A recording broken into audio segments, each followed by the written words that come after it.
Hello, welcome back to the channel. I'm Francesco Pavone, and today me and you are going to talk about how to choose the best protein powder. Now, I know that many of you are asking are protein powder even necessary?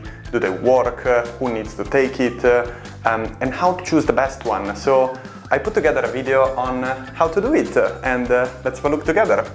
Protein powder are actually a great solution for many people, but they are not extremely necessary. Here's why. So you want to have a certain amount of protein in order to match your protein needs for whatever your goal is. So let's say that your goal is to just be healthy, then your goal in that sense would be to eat 0.8 to 1 grams of protein per kilo of body weight.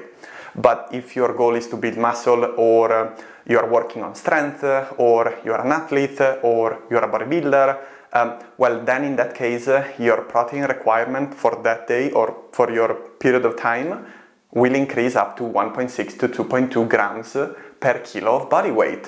So you can see that every person needs different amount of protein compared to their current goals.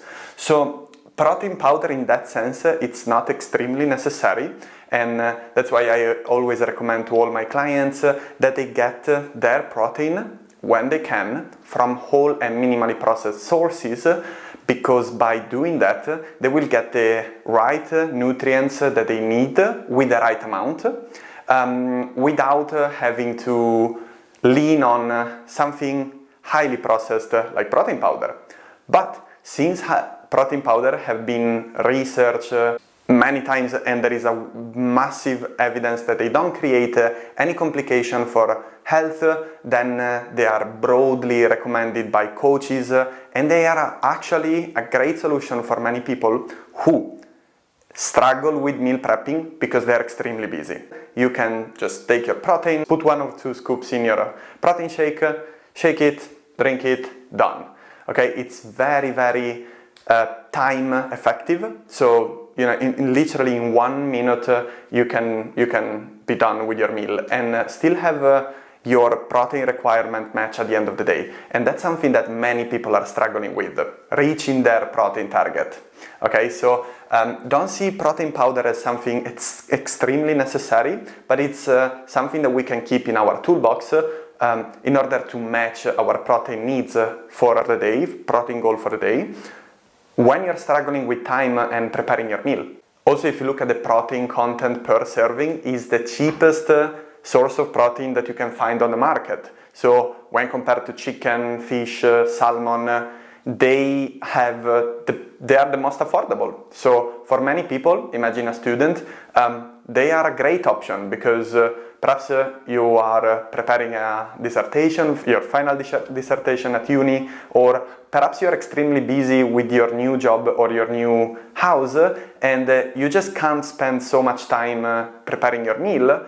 Then having a protein shake available, it's going to help you dramatically, still matching your protein need even in the time when you're extremely busy and you cannot prepare your meal. I personally have a protein shake for lunch at the moment because I'm having breakfast and dinner, and during lunchtime I'm usually working and I'm into my flow of thoughts. So in my case it's very convenient to have that as an option because it takes no time, and I usually add other macronutrients such as some seeds to get healthy fats and some oat or some fruit to get as well some carbohydrates in there.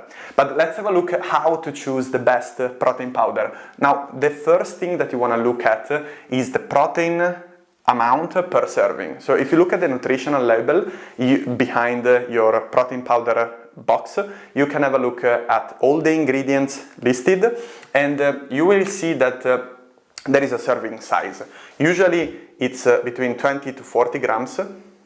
Okay, and then you can see as well the protein amount per servings. So if your serving size, for example, is 30 grams and the protein amount per serving is 22 grams, then the other 8 grams will be something else rather than protein.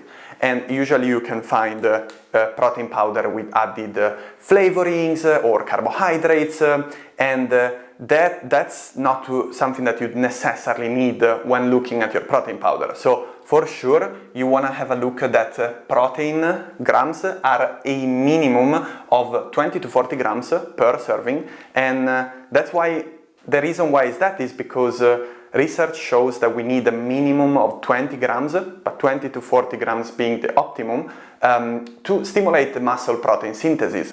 Now, the second thing we're going to have a look at is ingredients. By law, ingredients have to be listed in a descending weight order. That meaning that the first ingredient that you see listed should be the one that is present in the highest amount, in the highest volume. So you want to make sure that the first ingredient is actually protein and not something else. So the third point is have a look at the nutritional label and see if the amino acid profile is listed on the back of the package, and if it's not listed, well, it might be a problem. And the reason why is because basically protein are made up by amino acid.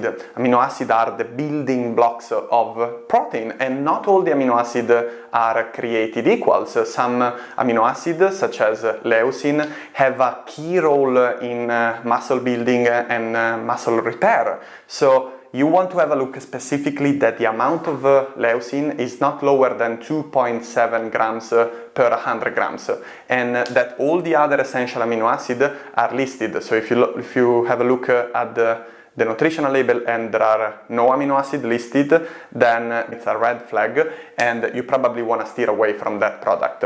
So you might find as well products that are super cheap and are like stupidly cheap compared to the average of the market. So make sure that you steer away from those two, because they probably don't have all the amino acid or the right amino acidic profile, or they might have other ingredients that you don't need. Now, what about vegans? I receive this question many times every week, and vegans, like there is the popular myth that simply, if you eat a vegan protein blend, you will not have the same result as when you eat, for example, whey. And that's a lie, and research shows that actually the main benefit of whey is that it has already all the essential amino acids that you need to successfully start and complete the process of protein synthesis, but also are the ones that are most bioavailable. And what does it mean by that is that you can basically absorb them very quickly and very efficiently. When compared to any vegan blend, well, the story is slightly different. The reason is because when you look at a vegan protein powder, you want to make sure that there are the amino acids listed in the back of the packaging, because per se, not all the protein, for example, brown rice or pea protein alone, might not stimulate the protein synthesis in the same way as whey. The reason why is that it's because they don't have all the amino acid that whey protein already have. It's like they have some, and then pea protein have some, and then brown rice have some, and then soy protein have some. When you're gonna mix them all together, you get the same effect, but you're gonna digest them a little bit slower. That's why they might be suboptimal if you have problem with digestion, and you might be better off focusing on whey if you can digest whey with no problem. But for all those vegans out there who are looking for improving their performance and their muscle, or simply they just want to supplement with protein because they struggle to get sufficient protein with their nutrition, which is very often the case, then look at vegan protein powder that have all the essential amino acid listed.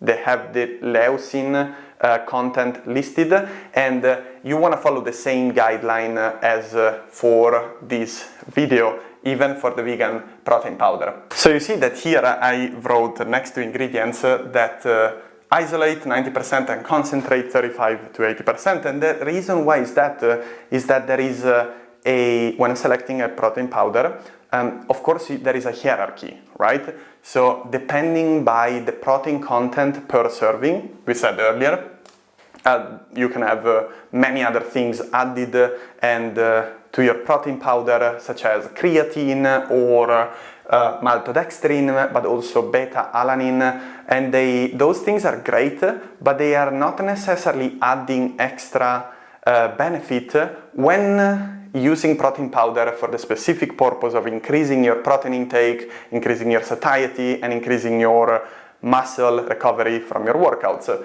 So by law, by the FDA law, the protein isolate should contain 90% of protein per serving, whether concentrate, so concentrate protein powder, can have between 35 and 80%. So make sure that you read those labels, because you might be getting on the lower end of that percentage, and perhaps it's a very cheap protein powder. Those are two red flags, so you want to steer away from that product. But hey guys, I hope you enjoyed this video. If you did, make sure that you subscribe to the channel, and you can always feel free to send me your question. You can find me on Facebook at Francesco Pavone or on Instagram at ptpavons. From Today's Everything. Ciao ciao.